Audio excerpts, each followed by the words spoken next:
"What is that boy doing with my missing daughter's necklace?" That was the whispered question from a millionaire staring at a scene that turned his world upside down. For 7 long years, Elwood Kenmore lived trapped between grief and silence, convinced his daughter would never return. Until one detail, hanging from the neck of a little boy, the son of the new cleaning lady, brought back a secret no one ever imagined. Ramona, a humble woman wrongfully accused and humiliated in front of her own son, had no idea she held, unknowingly, the key to a story that would change lives forever. This isn't just a story about loss. It's about injustice, judgment, transformation, and a truth buried so deep that not even those involved knew how it had all started. But when silence is finally broken, truth finds those brave enough to listen. Subscribe to Fire Story now and find out why this necklace's secret changed the fate of a cleaning lady and a millionaire forever. It didn't happen on a stormy night, nor on a foggy morning. What set everything in motion started with the shine of a small necklace. But to truly grasp the weight of that moment, we need to go back to the quiet home of Elwood Kenmore, a millionaire in the naval industry, living in Charleston, South Carolina. A man scarred by a loss that time refused to heal. 7 years had passed since Delilah, his only daughter, vanished without a trace. Since then, the hallways of his mansion echoed more with loneliness than any sound of laughter. Elwood didn't cry anymore. He had hardened. Pain became routine.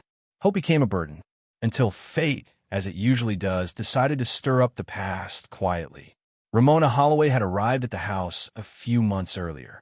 No one knew much about her, just that she was soft-spoken, always arrived exactly at 6, and left without a fuss at 3.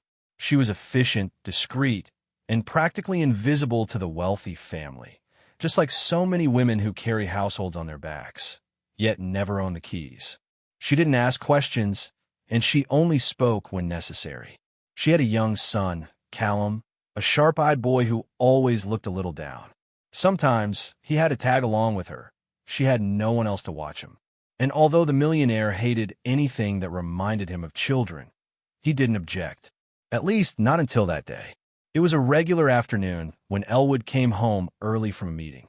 His suit still smelled of the polished wood from a newly inspected yacht. As he walked around the back of the mansion, he heard something, soft laughter, a rare sound in that place. He followed it toward the greenhouse and spotted Callum crouched by the plants. Elwood almost turned away, but then something caught the light around the boy's neck. The world froze. His blood ran cold. It couldn't be. It was Delilah's necklace. Same design, same teardrop pendant, white gold details, a custom-made piece, one of a kind, not something that just appears out of nowhere. And now, it was on the cleaning lady's son. Heart pounding, Elwood stepped closer. Callum looked up and smiled, completely unaware. "Nice, right? My mom says it brings me luck." The millionaire froze. Luck? That necklace had been the last gift he gave his daughter before she disappeared. How on earth was it now, with a child he didn't even know? How dare Ramona allow this? A storm of thoughts spun through his head. For a moment, it felt like the ground vanished beneath him. This wasn't coincidence. It was a warning, a cruelty, or worse, it was a secret. The sun hadn't even touched the front garden of the mansion when Elwood came down the stairs with steady steps. But his face bore the marks of sleepless nights. He was dressed as always, crisp white shirt, neatly adjusted suspenders, and that sharp look of a man who never loses control. But inside, his mind was boiling. The necklace, the boy, the maid. It all fit together like a silent poison. And when he saw Ramona from behind, mopping the marble floor in the living room, he didn't hesitate. "Library. Now." The voice was dry, direct, cutting. Ramona didn't understand at first, but she obeyed. As always, the door slammed shut. The curtains were drawn. The room darkened, like an interrogation was about to begin. Elwood stood by the fireplace. He didn't offer her a seat. He didn't ask if she wanted water. He simply pointed. "The necklace." Ramona's eyes widened, confused. "What?" she whispered, frowning. "The necklace your son was wearing. Where did it come from?" The question came out like an accusation. And it was. With each second, Elwood's voice rose. Did you sneak into my daughter's room? Did you steal it from one of the memory boxes? Or buy it from some pawn shop? Speak. She tried to explain, but he wouldn't let her. Ramona was shaking. She had never been treated like that before. Humiliation. That's what she felt. A bitter sensation starting in her gut and crawling up her body. The man in front of her didn't want the truth. He wanted a conviction. And she, not even sure what she was being accused of, simply told what she knew. That necklace has been with me since Callum was born. I got it from a woman who cared for me at the shelter. I didn't steal anything, Mr. Kenmore. But that line didn't reach the millionaire's heart. On the contrary, the silence that followed felt even heavier. Elwood just stared at her, as if every word had been rehearsed. A lie crafted to perfection. You think you can play with my grief? He said in a cold whisper. Think you can make a fool out of me? Bring that necklace into my house, make my heart stop, and still pretend to be innocent. Each word was like a blade. Ramona's face burned. She was being accused of something she didn't even understand. And worst of all, there was no one there to defend her. Sir, please, my son has nothing to do with this. He doesn't know anything. He just wears the necklace because he thinks it looks nice. But it was too late. Elwood had made up his mind before this conversation even began. He flung the door open. Out of my house. Now, take that boy and leave. Before I call the police. Ramona still tried to reason with him. But sir, my pay for the week. Consider it a lesson, he snapped. That hurt more than any slap. A cleaning lady thrown out without even getting paid for work already done. It was the same old story. When the poor carry a secret, they become suspects. And when they can't defend themselves, they become guilty. No trial, no chance, just punishment. Callum was watching from behind the staircase. He saw his mother walk out of the library with red eyes and trembling hands. We're leaving, he asked, in that small voice kids use when they're trying to make sense of the world. Ramona nodded, swallowing her tears. She grabbed his backpack, a bag with their clothes, and the worn-out blue blanket Callum never let go of. As she passed the housekeeper, she tried to hide the pain with a whisper. Thank you for everything, Miss Dolores. But the older woman just lowered her eyes. She knew something wasn't right. But in that house, challenging the millionaire was nearly a sin. Ramona's old car creaked like a wounded animal. Parked outside the service entrance, that was where she spent the night. She didn't have the courage to go back to the shelter. No money for a motel room. Afraid of what might happen if she went to the police. After all, she'd already been treated like a suspect. So she slept there, in the driver's seat, with Callum curled up in her lap. The necklace hung from the rearview mirror. The same necklace that had ruined everything.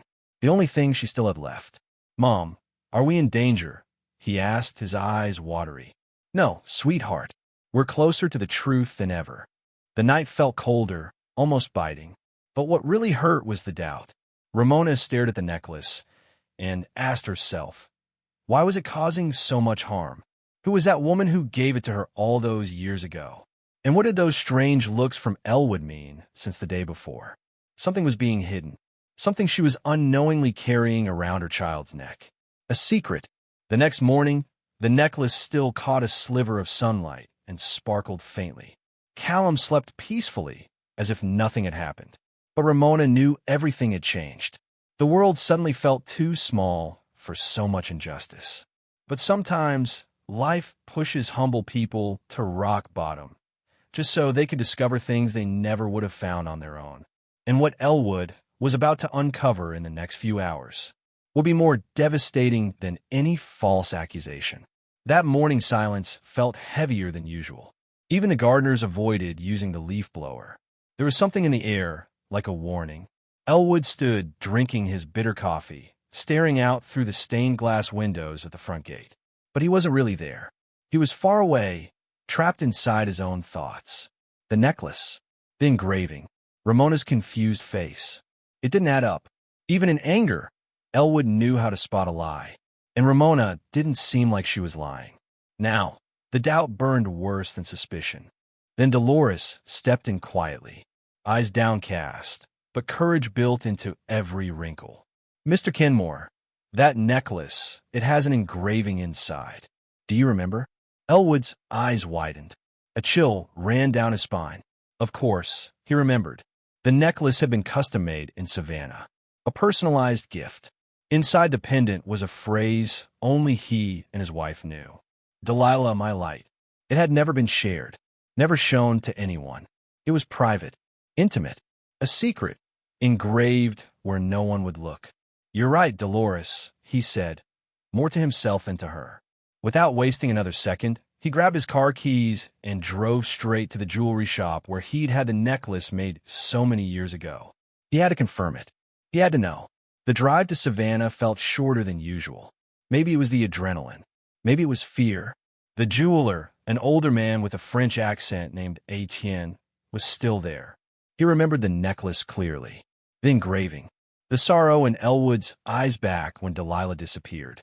When Elwood showed him a photo of the necklace Callum had been wearing, Etienne narrowed his eyes. He asked Elwood to repeat the inscription. Then, softly, he said, "If that's the same necklace, there's no doubt. It's the original. I never made a second one." It felt like a punch to the gut. Elwood's head was spinning. He got back into the car without saying a word. Started the engine, but didn't drive off. "How is this even possible?" he whispered. Ramona had said she got the necklace at the shelter, that she had no idea where it came from, and she seemed genuinely surprised. But if that necklace really was Delilah's, then his daughter hadn't vanished without a trace. Maybe she had never died at all. His chest tightened. His hands trembled. For the first time in years, Elwood allowed himself to imagine the unthinkable. What if his daughter was still alive? Back in Charleston, the first thing he did was look for the records of the shelter where Ramona had grown up. He needed to understand. He found the name of the place, St. Florence Home, just outside the city. He called them, made up a story, scheduled a meeting with the current director, who agreed to see him later that afternoon. And it was there, surrounded by old files, yellowing notebooks, and handwritten records, that Elwood stumbled upon a peculiar entry. Delilah, female infant, declared deceased, body not recovered. The words made him break into a cold sweat. Next to the entry, there was a scribbled note from a former nurse, taken by security. Mother in unstable emotional state. The nurse's name didn't ring a bell, but the note said she disappeared shortly afterward. No warning, no trace. She was never found again. The shelter never even investigated. The case was quietly closed. Just another child with no family. Another pain buried by paperwork.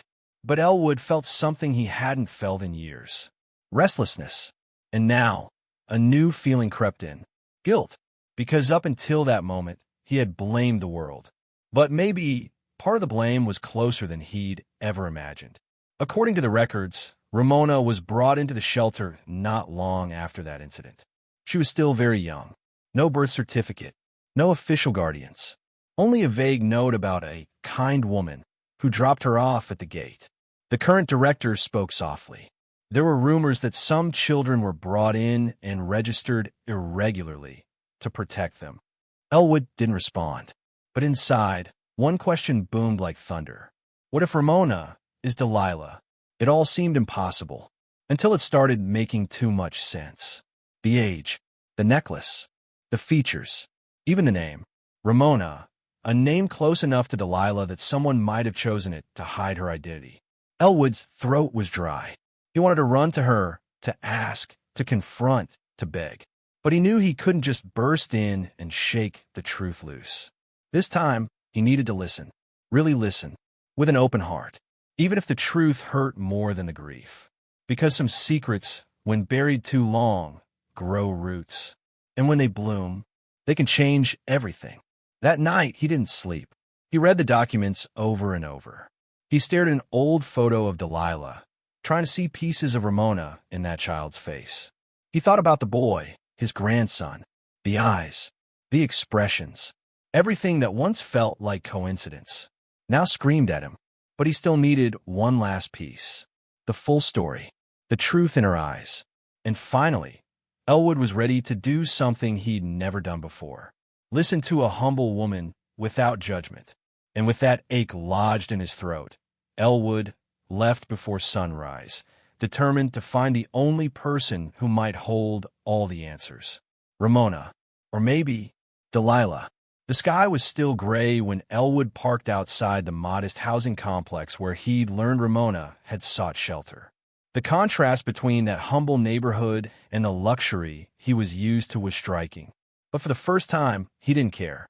He walked through the narrow hallways with steady steps, holding in his hands the documents, the photos, and the shelter's intake form. The same cold expression that once kicked out a mother and her child now quietly begged for a chance to be heard. When Ramona opened the door and saw him there, alone, with Callum still asleep on the couch behind her, her body froze. "What do you want now?" she asked, her eyes glassy, her voice tired from so much humiliation. Elwood took a deep breath, and for the first time in a long while, he let down his guard. "I want to know who you are." Really, the words caught her off guard. But what startled her most was the tone. There was no judgment, only pain and desperation. He held out the papers to her. "This necklace, this shelter, this file. Please, tell me everything you remember. All of it." The silence between them stretched long. But she knew that moment was always coming. Maybe her whole life had been leading her to it. Ramona closed her eyes, took a breath, and began to speak. She told him she'd been left at the shelter's gate with a note and a necklace around her neck. That the nun who took her in used to say her mother was kind, but terrified. That she grew up being told she was special, though no one ever explained why. At 12, she found out her birth name didn't appear in any registry. "My name was given to me by the nun. I never knew who I really was." She shared how, when she got pregnant with Callum, she went back to the shelter for help. And the same nun, now elderly, handed her the necklace and said, "Now it's your turn to protect." But no one ever explained what it really meant. She thought it was just a token of affection. Elwood listened in silence, but his eyes were already shimmering. With a careful gesture, he asked, "May I see the necklace?" Ramona nodded, walked over to her son, and gently removed it. Elwood held the pendant, turned the hidden latch, and there it was, engraved in delicate script, "Delilah, my light." His hands trembled.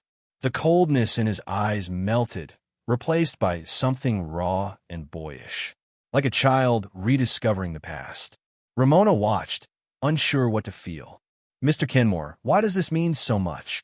He took her hands gently and answered, "Because this necklace was made for my daughter, and my daughter disappeared with it around her neck. And now it's with you." The words lingered in the air, heavy but necessary. Ramona's breath hitched. "You're saying, I'm saying, maybe you're my daughter, and someone tried to protect you from the wrong person." Elwood lowered his gaze, and for the first time, he spoke of his wife. How she'd had a breakdown after giving birth. How she made veiled threats toward the baby. How the nurse who vanished may have taken the child to save her. At the time, I didn't want to see it. And by the time I realized, she was gone. I thought she was dead. I buried my hope. Ramona slowly sat down, unable to speak. Everything felt surreal. But inside her something stirred. Fragments of forgotten memories. A woman's hands, a hospital room, a lullaby. Nothing clear, but undeniably present. Like her body remembered what her mind had long buried. I never understood why my life was so hard. Why I always felt out of place. Elwood knelt in front of her, eyes locked on hers. "Maybe because you were taken from the place you belonged." Those words broke the final wall between them. Ramona cried, silently, and Elwood cried with her. The millionaire, finally, was on his knees before the humble woman who carried a secret, and who, without knowing it, was the answer to the pain that had consumed him for years. Callum, now awake, watched the scene without understanding. "Mom, why are you crying?" Ramona wiped her eyes and pulled him close. "Because we're finding out who we really are, sweetheart." Elwood looked at him with warmth, then quietly asked, "Would you let me be your grandpa?" The boy smiled, unaware of the weight behind the question, and simply replied, "If she says it's okay." The three of them laughed, for the first time, together. Not as boss, employee, and child, but as something new, something that didn't yet have a name, but already had love. In that moment, Elwood understood. No amount of money, power, or mansion was worth more than finding someone you thought was lost forever. But of course, not everyone was ready for this new truth. because the past still had unfinished business. And somewhere, in a heavily guarded room, someone was beginning to sense that the secret she tried so hard to bury was finally coming to light. The Kenmore mansion was never the same again. The grand white staircase, once a symbol of distance and rigid rules, now echoed with laughter. Callum ran freely through the halls, no longer carrying fear in his little chest. The mirrors once covered with sheets, remnants of Elwood's grief, had been uncovered, and now they reflected something new. Life. There were no more ignored staff, no more orders shouted down hallways. There was a man learning how to be a father, and a grandfather, a millionaire who, after so much judgment, had finally learned how to listen. Ramona, now acknowledged as Delilah Kenmore, chose not to use her name for status, but for change. She started a foundation to support women in vulnerable situations, used her father's money to fund temporary housing, legal aid, and job training programs. But above all, she offered something rare, someone to listen, because she knew, better than anyone, what it felt like to be invisible, to be doubted, to be accused without reason. And now, she used that pain as a bridge. The most remarkable part? She did it without bitterness, because she had learned the greatest life lesson. Never become like those who once hurt you. Elwood followed her quietly, to meetings, interviews, charity events, always seen in the background, with a soft smile and teary eyes. Many thought he'd lost his mind. A millionaire, walking around with his social worker, sold one of his yachts to renovate shelters. Yes, and proudly so, because only someone who's lost everything, even his own daughter, can truly understand the value of every small gesture. Now, he walked with purpose. He didn't need to prove anything to anyone. The humiliation he once caused had turned into redemption. Elwood's wife, long institutionalized due to emotional instability, was never told about the reunion. She lives in the past, the doctor said, and maybe that's for the best. Because truth, when it comes too late, doesn't heal everyone. But it does heal those willing to start over. And Elwood had finally learned. Some wounds don't need to be reopened. They just need to be overcome. Ramona never wanted revenge. She wanted dignity. She didn't ask for public apologies. She simply rebuilt, quietly. Callum, on the other hand, became the heart of the home. He called Elwood Grandpa Wood, and loved hearing stories about ships and adventures his grandfather never actually took. For a boy who used to sleep in cars and eat cold takeout meals, now having a room with shelves, big windows, and soft blankets, it felt like living in a castle. But what he loved most was the garden. That's where he planted his first tree, a cherry blossom. And he said, "When I grow up, I want it to be huge, just like we are now." And no one dared to correct him, because he was absolutely right. Ramona looked at everything around her with the eyes of someone who, for years, had forgotten how to dream. Now, holding the key to her own story, she finally felt in control of her voice. And she would never again let anyone silence her. Not because of status, not because of a last name, not out of fear. "The secret that almost erased me is what lit me up inside," she would say in interviews. And when people asked how it felt to find out she was the heir to a fortune, she would smile and reply, "The best gift wasn't the money. It was knowing the lie had fallen, and that the truth had finally found me." In the final scene of this story, Elwood sits quietly in the mansion's garden, a warm blanket over his legs, a cup of tea in his hands. He watches Callum play in the distance, laughing with other neighborhood kids. Now, welcome to roam the grounds freely. Around Callum's neck, still hanging there, is the same necklace. That necklace, that secret, but now a symbol of everything they overcame. Elwood smiles, not with excitement, but with peace. A peace that took years to come. That cost him more than money, but that, at last, had found a home. Because in the end, it wasn't money that changed Ramona's life. It wasn't a fancy name. It was courage. The courage to speak up. The courage not to return humiliation with hate. And the courage to turn the most painful secret into the most powerful life lesson anyone could carry. A story that began with suspicion, and ended with a truth no one saw coming. If you made it this far, that means this story touched you somehow. So please like the video, subscribe to the Fire Story channel, and leave a comment below telling us where in the world you're watching from. It helps us see just how far this story has traveled.